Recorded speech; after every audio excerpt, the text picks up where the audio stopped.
Hi friends, നമുക്കിന്ന് എളുപ്പത്തിൽ റെഡിയാക്കാൻ പറ്റുന്ന ഒരു ഫ്രൈഡ് റൈസ് റെസിപ്പി നോക്കാം കേട്ടോ.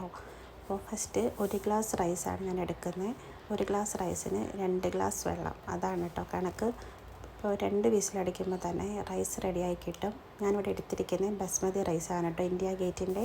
പിന്നെ ഒരു സോസ് പാനിൽ 2 എഗ്ഗ് ഒന്ന് സ്ക്രാമ്പിൾ ചെയ്തെടുക്കാം. ഞാൻ ഭയങ്കരമായിട്ട് ചെറുതാക്കാൻ നിൽക്കില്ല, സ്ക്രാമ്പിൾ ചെയ്ത് ഒരു വലിയ ഒരു മീഡിയം സൈസിലാണ് സ്ക്രാമ്പിൾ ചെയ്തെടുക്കുന്നത്. പിന്നെ ആ സോസ് പാനിൽ തന്നെ സൺഫ്ലവർ ഓയിൽ വെച്ചിട്ട് ഒരു ഫ്ലേവറിന് വേണ്ടിയിട്ട് പട്ടയും ഗ്രാമ്പും ഇട്ട് കൊടുക്കുന്നുണ്ട്. അതിനുശേഷം കട്ട് ചെയ്ത് വെച്ചിട്ടുള്ള ക്യാരറ്റും ബീൻസും ആഡ് ചെയ്യുന്നുണ്ട്. ഇത് ഹൈ ഫ്ലെയിമിലാണ് ക്യാരറ്റും ക്യാപ്സിക്കവും ബീൻസും ഇടുന്നത്.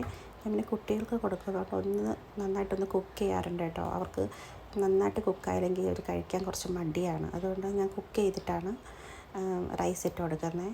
എന്നിട്ട് മെല്ലെ വേണം കേട്ടോ ഈ റൈസ് മൊത്തത്തിൽ മിക്സ് ചെയ്യാൻ. അതായത് ആ വെജിറ്റബിൾസ് ഫുള്ള് ഇതിൽ ആഡ് ആവണം, അതായത് മിക്സ് ആവാനുണ്ട്.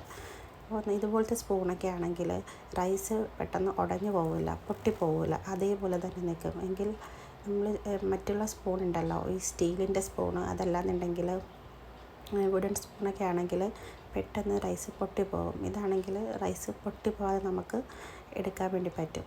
അപ്പോൾ ഇതുപോലെ ഒന്ന് നന്നായിട്ട് റൈസും വെജിറ്റബിൾസും എല്ലാം ഒന്ന് മിക്സായി വന്നതിന് ശേഷം ഇതിലേക്ക് നമ്മൾ സ്ക്രാമ്പിൾ ചെയ്ത് വെച്ചിട്ടുള്ള എഗ്ഗുണ്ട്. അപ്പോൾ ആ സ്ക്രാമ്പിൾഡ് എഗ്ഗ് ഇതിലേക്ക് ആഡ് ചെയ്ത് കൊടുക്കണം കേട്ടോ. അപ്പോൾ ഇതുപോലെ നന്നായിട്ട് റൈസ് ഫുള്ള് മിക്സ് വന്നിട്ട് ഇട്ട് കൊടുക്കാം. അതിന് ശേഷം അതും ഒന്ന് നന്നായിട്ട് മിക്സ് ചെയ്തിട്ട് ഇതിൻ്റെ മേലേക്ക് എരിവിനനുസരിച്ച് കുരുമുളക് പൊടി ഇട്ട് കൊടുക്കുന്നുണ്ട്. അപ്പോൾ മക്കൾക്ക് എരിവ് വലിയ പ്രശ്നമില്ല, എരിവ് ഇഷ്ടമാണ്. അതുകൊണ്ട് ഞാനൊരു 1 ടേബിൾ സ്പൂണോളം കുരുമുളക് പൊടി ഇട്ട് കൊടുക്കുന്നുണ്ട്. എന്നിട്ട് കുരുമുളക് പൊടിയും ഈ വെജിറ്റബിൾസും എഗ്ഗും എല്ലാം നന്നായിട്ട് റൈസിൽ മിക്സായിട്ട് ഫൈനലി കുറച്ച് കൊറിയാണ്ടർ ലീവ്സ് ഇട്ട് കൊടുക്കുന്നുണ്ട്. കൊറിയാണ്ടർ ലീവ്സും കൂടി ഇട്ട് ഒന്നുകൂടി ഒന്ന് മിക്സ് ചെയ്തെടുത്ത് കഴിഞ്ഞാൽ എളുപ്പത്തിൽ തയ്യാറാക്കാൻ പറ്റുന്ന ഫ്രൈഡ് റൈസ് ഇവിടെ റെഡി ആയിട്ടുണ്ട്. ഭയങ്കര സിമ്പിളുമാണ്, എന്നാൽ അതേപോലെ നല്ല ടേസ്റ്റിയാണ് കേട്ടോ. അപ്പോൾ എല്ലാവരും ഒന്ന് ട്രൈ ചെയ്ത് നോക്കുക കേട്ടോ. അതുപോലെ ഇതിൽ സോയാ സോസ്, ടൊമാറ്റോ സോസൊക്കെ ആഡ് ചെയ്യുന്നുണ്ട് കേട്ടോ. ഇപ്പോൾ ഇതൊന്നും ഞാൻ ആഡ് ചെയ്യുന്നില്ല, കാരണം ഇതിൻ്റെ കൂടെ കഴിക്കാനായിട്ട് മട്ടൻ കറിയാണ് കേട്ടോ. അപ്പോൾ അതുകൊണ്ടാണ് ഞാൻ ആഡ് ആക്കാത്തത്.